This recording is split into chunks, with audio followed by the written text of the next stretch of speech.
mnogo dobro umemo da postignemo gol, ali ne umemo da se odbranimo. Pa da vam kažem nešto, Ključno je šta? U odbrani. Naš sistem igre od prvog dana koji je selektor forsirao je jako ofanzivan i jako rizičan.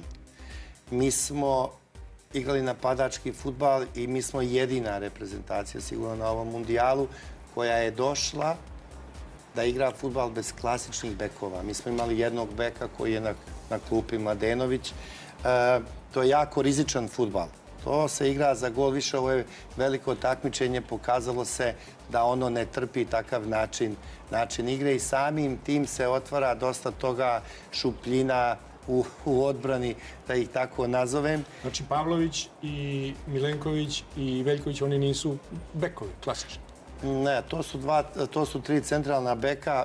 Klasični levi i desni bekovi su kod nas faktički bili na utakmicama Mali Živković i Kostić. Tako da, to je jedan način igre koji je selektor izabrao, koji je donio rezultat u kvalifikacijama.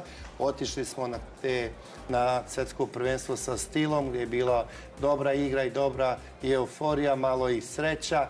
Međutim, velika takmičenja očigledno trpe neki drugi pristup i način igre.